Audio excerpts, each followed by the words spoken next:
nightmare. That this is a response to an economic crisis. No comment I could make can embellish on the simple facts of the situation. It is an extraordinary story. Not to pick on California, New York. We also have a new governor. And we also have a new governor who kind of harkens back to another time. His father, who was also governor. His father was a traditional Democratic liberal. This son is making real sure that no one should make a mistake. He is not like his papa. So he makes a new announcement right after he wins the election about how in his mind the great problem here in New York, which has a big deficit, needs to be addressed by really sticking it to the public employees. They're going to have to share the pain. Who's paying? They're going to have to be fired. They're going to have to lose their pensions. Murky and lurking in the background in all of these stories is a looming crisis of a new kind. There seems to be mounting pressure in the United States to basically break the promise made for the last 50 years to 2 to 3 generations of American workers who got public sector jobs. If you work here, you do your job 30, 40 years, and you retire, you will be given a retirement. Lest you misunderstand this, this was a commitment made in lieu, in many cases, of giving them higher wages. It was part of a negotiated package.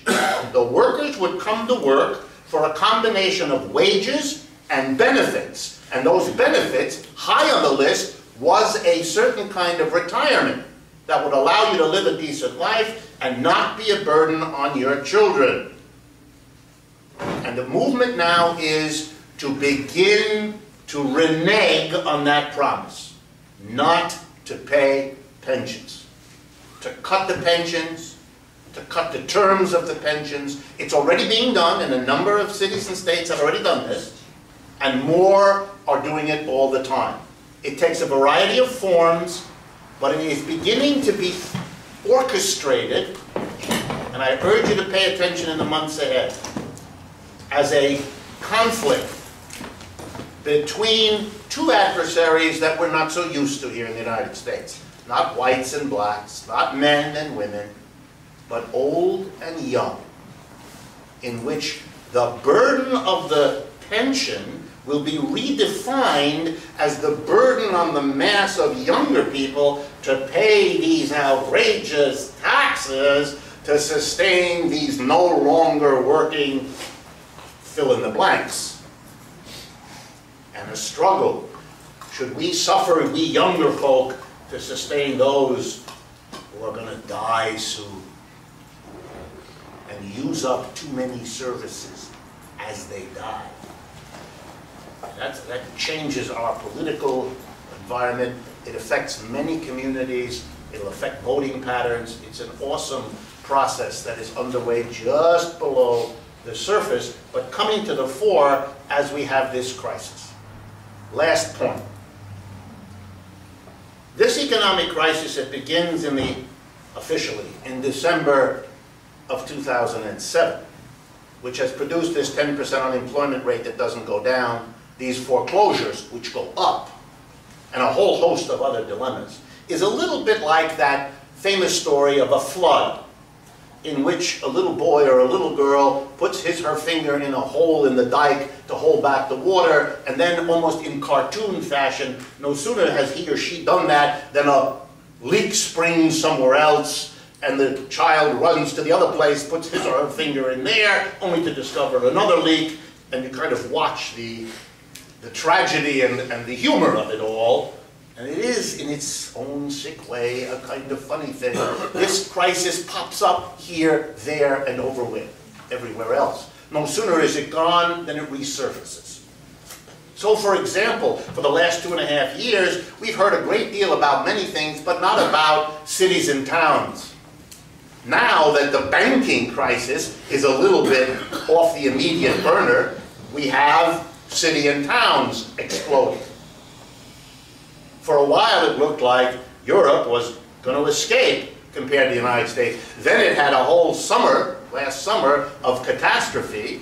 That seemed to be assuaged, but now it's coming back, and it looks like Europe is going to have a big problem. Because even the parts of Europe that did all right, Germany and Northern Europe, they depend on selling a huge amount of their output to the rest of Europe, which is going through the kind of cutbacks I just described for New York's state and California and our cities.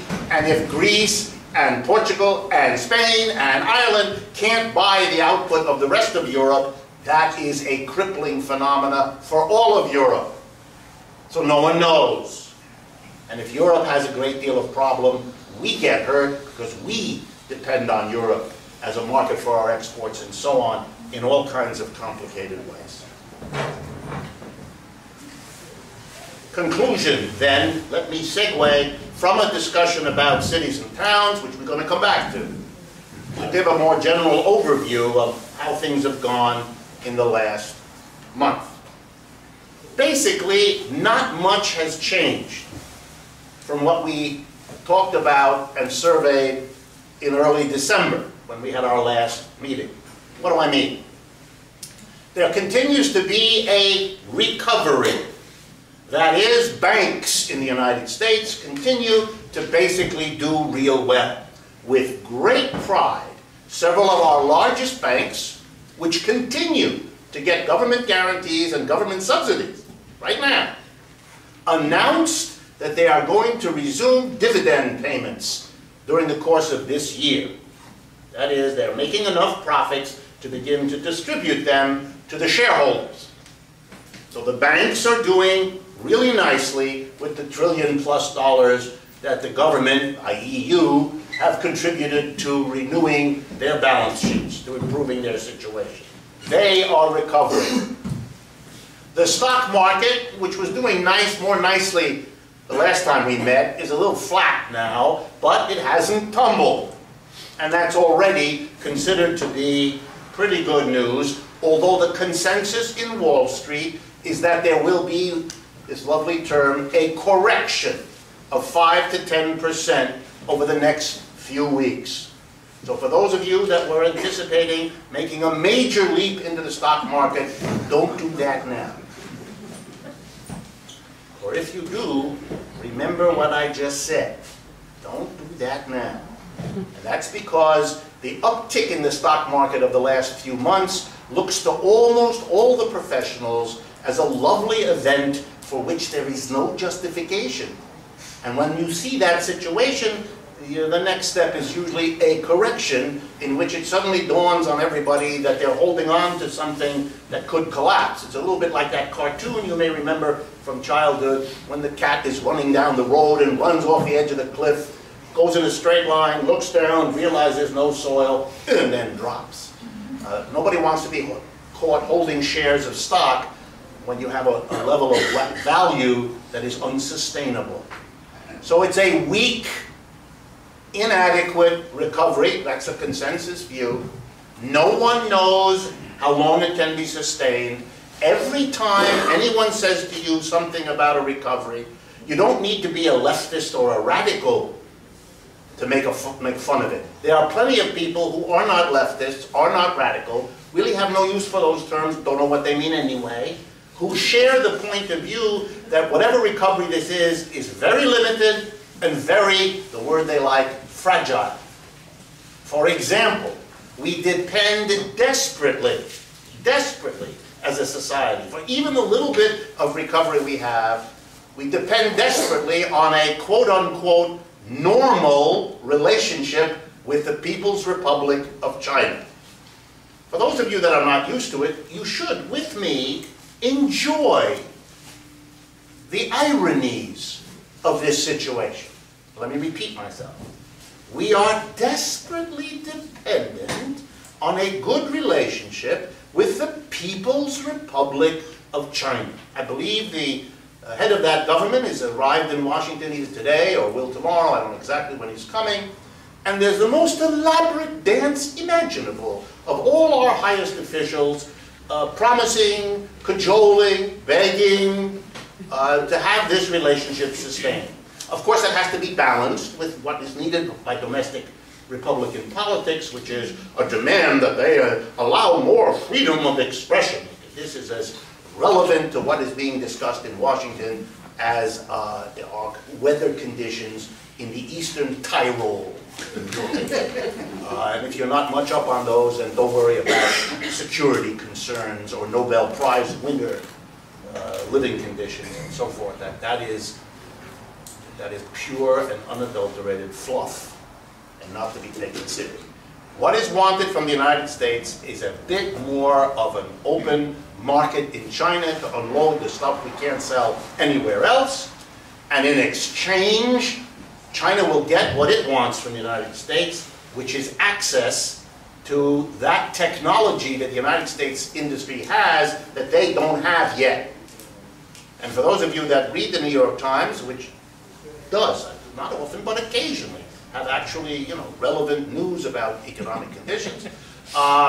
They did have a relevant story the other day about General Electric and how General Electric is now partnering with China to produce the next generation of jet aircraft that will be heavy competitors of Boeing and Airbus, the two other producers of high-speed jet aircraft in the world. And if you know anything about high-speed jet aircraft, you know that that's not only a question of cargo and people, but that's the same technology that fuels the Air Force, the military competition between the two. So General Electric had to get the permission of the United States government to go ahead and basically provide the People's Republic of China with all the latest technology on jet engines, and was desperate to get it and got it. So that the People's Republic of China will get jet engines, and the United States will be able to sell more materials inside China. If and when the Chinese government, not known to love the United States any more than it is loved by the United States political establishment, if and when the Chinese government, for any reason, needs to change its policies, the dependence of the United States economically on that situation renders our recovery extremely vulnerable. The same is true with what is evolving in Europe, how the euro goes, how the relationship between the better and less well-performing parts of Europe go. All of those conditions shape how well our recovery can be sustained, weak and uneven as it is. So please be aware that whatever you hear about recovery, it usually is a hype and a little bit of effort. For example, you can go on the web if you're interested and just go to Bloomberg.com. Yes, the mayor, not the mayor as politician, but the mayor as the owner, operator of the most important basic economic news service in the world. If you go to Bloomberg.com, you will get an ongoing assessment of the weakness and fragility of the recovery, and you won't need to listen to your evening news commentator who basically either doesn't understand what's going on or repeats the latest press release from whatever agency is trying to suggest that the recovery is in good shape and underway. Not the least danger to the recovery is the crisis of all of our 50 states and all tens of thousands of our cities.